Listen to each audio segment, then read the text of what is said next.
Continuing down the Singapore River Trail, we stopped by the Asian Civilizations Museum at the Empress Place building and did a walk-in tour of a few of its galleries.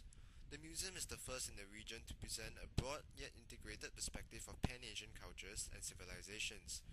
We found support for our hypothesis that cultural practices can withstand the pressures of modernization and do not merely serve economic functions. Modernization has definitely left its mark on the Asian Civilizations Museum. While the view from the interior galleries are largely rustic and nostalgic, video display galleries like this successfully display history and culture, in which video displays aided by modern formats of large, psychedelic screens, which are situated at all angles convenient or not for viewing. One could say that this constitutes a hybridization of modernization and culture to create a unique product that syncs both with economic progress and cultural re-spiritualization. However, we feel that in the case of the Asian Civilizations Museum, the focus is still overwhelmingly cultural. So what indicators did we discover that point toward this position? The Asian Civilizations Museum's mission statement to explore and present the cultures and civilizations of Asia so as to promote awareness and appreciation of the ancestral cultures of Singaporeans and their links to Southeast Asia and the world sets the premise clearly toward the continued promotion of Asian cultures through creating and maintaining awareness through its diverse collection of exhibits. Housing galleries that include the Singapore River, China, Southeast Asia, and South and West Asia, a taxonomy of cultures are presented that can be adequately representative of the mainstream cultures in Asia. Admission prices for the Asian Civilizations Museum are low across the board, with the elderly, students, and teachers being granted free entry.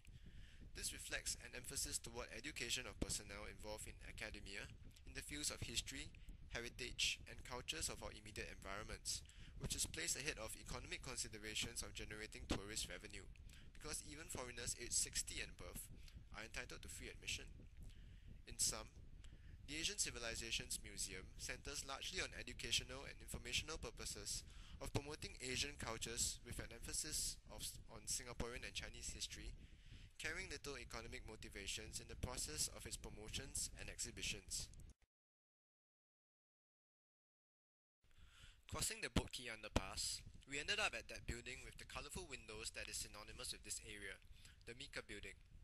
The Ministry for Information, Communications and the Arts was so named in 2001, having roots in the Ministry of Culture formed in 1959, which then dissolved into the Ministry for Information and the Arts, or MITA, and most recently, Mika, to include the communications function. This change in ministry name is accompanied by a host of increased responsibilities as the information and communications functions broadens MITA's domain of coverage. Thus, the goals of promoting racial cohesion and harmony through open-air concerts, exhibitions and talks, etc. that the former Ministry of Culture promoted have been reformulated to that of regulating the creative and information economy, alluding to the proposal that these rich cultural practices have indeed been reduced to economic value and function. The Ministry for Information, Communications and the Arts is responsible for the creative industries, arts, heritage, library, media, info communications and government public relations. It is explicit in Mika's mission statement to develop and promote our creative industries, arts and culture, design, media and infocom technology sector to create new economic value and jobs. That stimulating the economy is a main purpose for Mika's inception. This seems to gloss over their overt practices of promoting arts and culture, exemplified by a low level of public awareness of what the acronym Mika stands for, let alone where its responsibilities lie. In fact, its enacted policies of arts and culture related activities, such as the organization of arts performances and the supervision of creative industries, are reduced to a quantification of its economic value on its official website, i.e., there are records of specific revenue generated from ticket sales of its events, but a lack of information about audience attendance and reception to its events.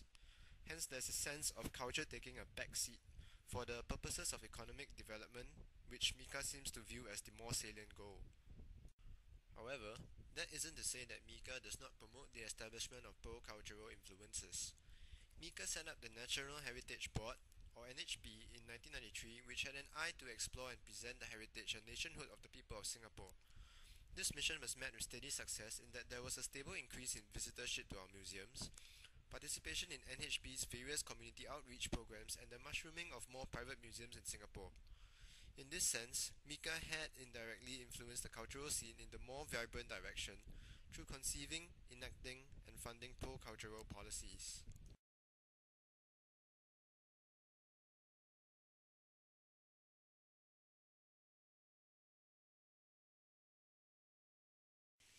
The Fullerton Hotel was constructed in 1829 to defend the town against attacks. It was the largest structure and cost over $4 million to construct. It has rich historical value. It was named after the first governor of the Straits Settlements, which was from 1826 to 1829.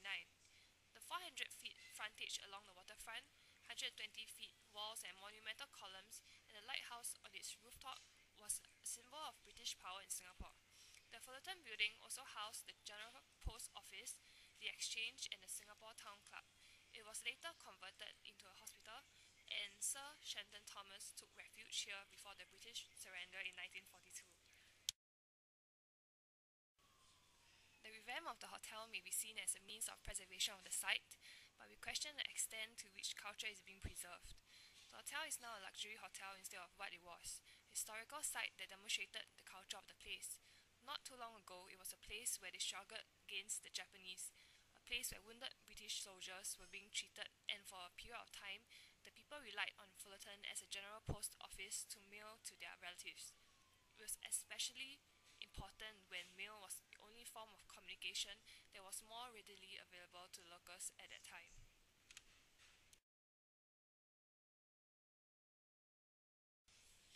It is an issue of form and function. The form of the building is there, but is it just a skeletal structure of what it was? The Fullerton Singapore is voted the best hotel in Asia by readers of Condé Nast Traveller, illustrating how it is turned into a money-making machine. However, one interesting attempt by the management was to build a heritage gallery on the ground level of the Fullerton, with the construction of post boxes that are actually in use. This attempt tries to preserve the cultural practices that may be present and also tells us more about the history of the place. There are also portrayals of the Fullerton by the public, but we question, is the heritage gallery enough? You are now looking at the heritage gallery of the Fullerton Hotel. This is a picture of the old building. In front of the entrance is the red colonial style post box that is still in use. As we explore further, there's a sign explaining the history of the site, and afterwards the illustration of the Fullerton before it became a hotel.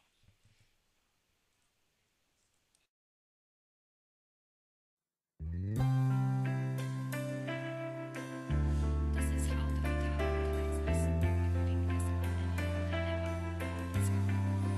This is my home. She's everything to me. Grace and beauty in all that you see. My island home, wherever I may be, I never will forget her, nor will she forget me. And I will sing a song of home, a land of peace, where dreams are born every day. My home, wherever I may be, I believe you will always be a part of me. My island home, home of my family. This is my future. That's why I believe that there. Okay, pause. I'm gonna edit it later. There are boats at another point, which were initially used to transport cargo from the big ships docked in the bay to transport the